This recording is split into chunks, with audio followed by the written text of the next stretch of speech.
Our next guest does not have a giant fat ass. She's very svelte. People like her. You can follow her on the Twitter at Lauren_Southern. Her website is laurensouthern.net. Just search her on YouTube and you will find her. She hasn't been banned yet. Her documentary, Borderless, actually has a new trailer out this week, I believe. Now you know who it is. Lauren Southern, thank you for being here. Thank you for having me. So there's so much that we were just talking during the break, and you said so much has happened. It's kind of tough to pick a moment. But I know you've been making the rounds for your speech that you gave at the EU recently. Changing My Mind on Immigration is what it was called. First off, how much of this was actually given as a speech in front of people versus, like the green screen portion? Right. So I did the speech in front of about 50 MEPs. Of course, when you're at the EU, it's not necessarily about having a full room as much as it is about who is in the room and who is affecting governments and policies. But we did actually refilm the speech because the technology that they use for recording EU events is subpar, like anything that government does. Right. So can we get her on the Logitech? That's usually how it works. Yeah, so the audio was a bit bad, but we redid it. Everything that I said in the speech in my YouTube video was exactly what I said to these politicians. And I think it came across quite well because a lot of these politicians, I think, throw away right-wing arguments as just, oh, they're hateful, they're racist. But the speech I gave, if people have watched it, was actually on completely from the immigrant's perspective. Mm-hmm. And that's what a lot of Borderless is. I'd say about 70% of the documentary is us just with the migrants on the ground, talking to them, asking them about their experiences, what it's been like. And something that I was so shocked to find on this trip was once we got to the European part of the documentary, actually with these migrants, once they've made it, we had a large amount of them telling us they wish they had never left home and they wish they could go back. That's something that I'd never seen on the news before. How much of that is like they'd really rather go back to, Syria where they're being burned alive in cages versus maybe a little lack of gratitude? I mean, I'm not saying the UK is that great, but it still seems better than Syria at this point. Well, this is the issue, is I probably only met about 10 Syrians, if that, during the entire trip. I thought they were all Syrian Christians. My world is topsy-turvy now, Lauren. Educate me, please. It was very confusing, yes. No, the majority of people coming right now, so we actually spent time on the Turkish side of the border, waiting along the coast, where it's just covered in just mess, clothing everywhere, dinghies, vests. Like the evidence of the migration is insane. And we spent time hiding from gendarme helicopters above us, so the Turkish police, under trees with all of these migrants. And every single one of them with us there, waiting for the boats to come to take them to Greece, was from Afghanistan. Once we got to the Greek side, most of the people in the camps were from, like I said, I met about 10 people from Syria. Right. The majority of them were from other places in the Middle East. Certainly Morocco, Libya, they're all sub-Saharan African. I would think that still London would be nicer than most of Afghanistan, but I don't know. Well, here's the issue, is because they don't want to be deported, human traffickers will tell them, throw your passport out, burn your passport. So they get to Europe. They have no ID. They don't really want to be identified because they're not actually refugees, a lot of them, or maybe they have criminal backgrounds. So they can't really apply for asylum. They can't really get jobs or work. Think about how long it takes to get an actual immigrant visa. It can take 5-6 years. Right. So imagine how much longer it takes for people who have burnt their passports, have no ID, and have no way of proving who they are or where they've come from. So they just end up living under bridges. They effectively can't do anything. They can't live anywhere. They can't buy a house. They can't work. And they're sitting there thinking, why did Angela Merkel tell us refugees welcome? Why did the media tell us we should all come here? Why are these traffickers promising us paradise? Why am I living under a bridge? So they're blaming this on the right-wing trolls on Twitter, but their policies are creating actual bridge trolls. Yes, effectively. And that's the thing. A lot of these liberals think that compassion is just a one-time thing. They show up with these crocheted blankets, these refugees welcome signs. They change their profile picture to say #refugees welcome. But where are they when these people are starving under bridges? Right. Where are they when these people are completely packed in camps and can't be processed? It would have been so much better to just be honest with them and tell them, you know what? The European dream is a dream still for the European people. We've got lots of problems. You're probably not going to be processed for a while. If you're not a refugee, there's a good chance you're never going to be able to live anywhere or get a job or be processed. If we were just honest with these people, a lot of these issues, a a lot of this issue with migration and human trafficking could be solved. And even better, we would have more money and resources to help legitimate refugees I think if we weren't inviting the world. Right. And I think it's a very important point that you make. And I do want to say, I know there was a man named, I think, Mohammed, who asked you a question, who talked about how he was concerned that this would be another right-wing hit piece. And how, here's the thing, I wouldn't say even-handed. I know that you're more conservative. I think people watching know that you're more conservative. But you can have a personal bias and also try to look at an issue through a point of view accurately. And for people who don't know, it does seem that you've made an earnest effort to look at this from the immigrants, from the migrants, from the refugee, from the asylum seekers, whatever term you want to use that day. Okay, I don't want to be hooked on this with this project. And I did want to ask you, because you said to this person, you said, "Well, thank you for noticing. I have kind of transitioned from the kind of shocking, in your face trolling journalism to what I'm doing now."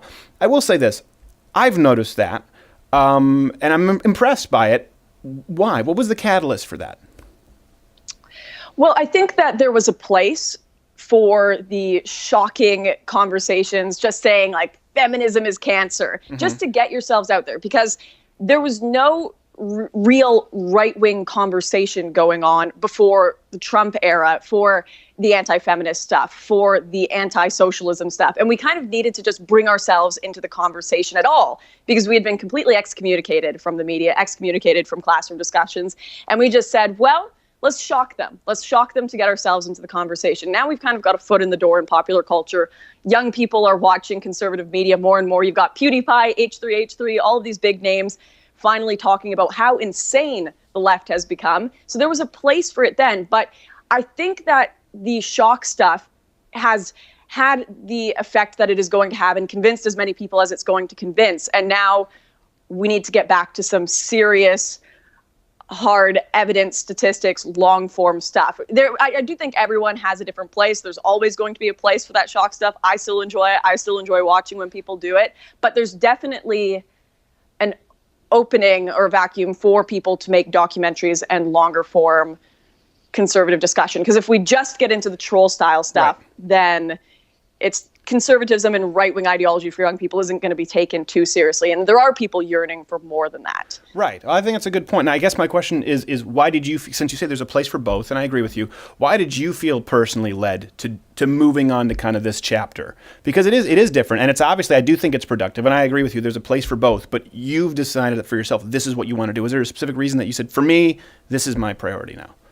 Honestly, I have never been a professor of anything. I'm not an expert. I'm 23 years old. I'm not going to pretend I know everything. So for the things that I do know and the things that I could speak on, I have given my opinion. Yeah. I've said my thoughts on feminism. I've said my thoughts on immigration, socialism, whatever it may be. I've given my opinion. And I realized that the only way I could continue doing YouTube is if I were just repeating myself for the sake of having a YouTube career. And I didn't want to do that. Like talking into a camera in a car, owning libs. Isn't it funny that people who claim they're intolerant claim they're intolerant?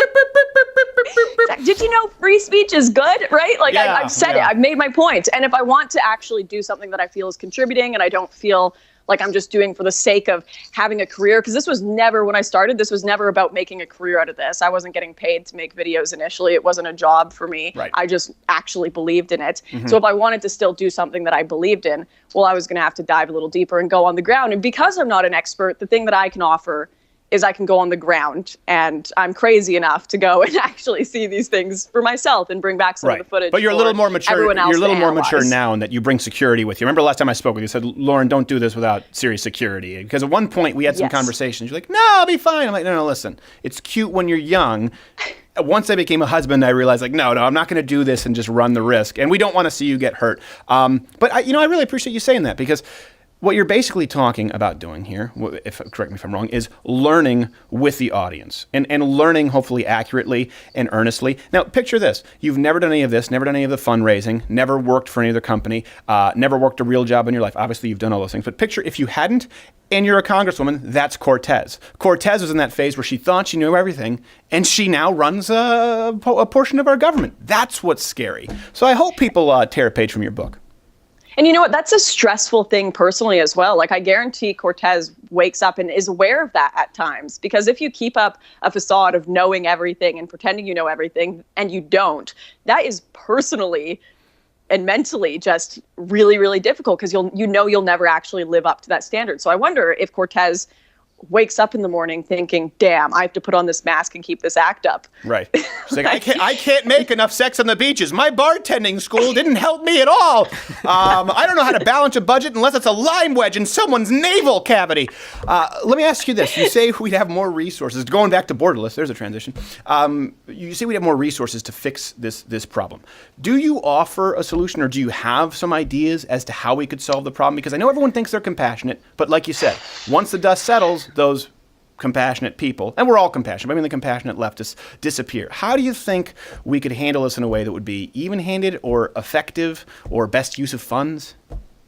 The thing I'm becoming increasingly more aware of is that there are no solutions. There are only trade-offs. There are better options than others. But in this case, I would say it is the most compassionate thing to everyone involved to be honest about what is going on. Because right now, the only people that are benefiting from us telling migrants, come to Europe, you've got a place here, open borders, look at all these migrants, they're playing on the Olympic teams, they're going to the Vatican with the Pope, they're shaking Merkel's hand, they're shaking Trudeau's hand, look at the life they get to live.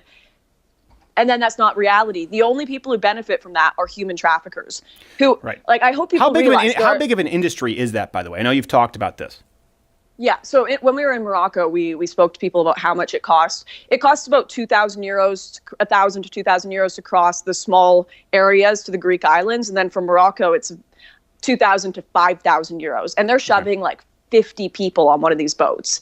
And they're sending out tons of boats every single day. So think about how much money these people are making per month. They're making millions and millions and millions of dollars through this. So of course they love the media. They love when they say refugees welcome. They love when they say come here, and as soon as you touch European land in the Schengen zone, you can shop around for your welfare country of your choice. Yeah. And when you talk to these people in the mountains of Morocco, they genuinely believe. They're like, when I get to London, I'm going to be a rapper. I'm going to be a football star.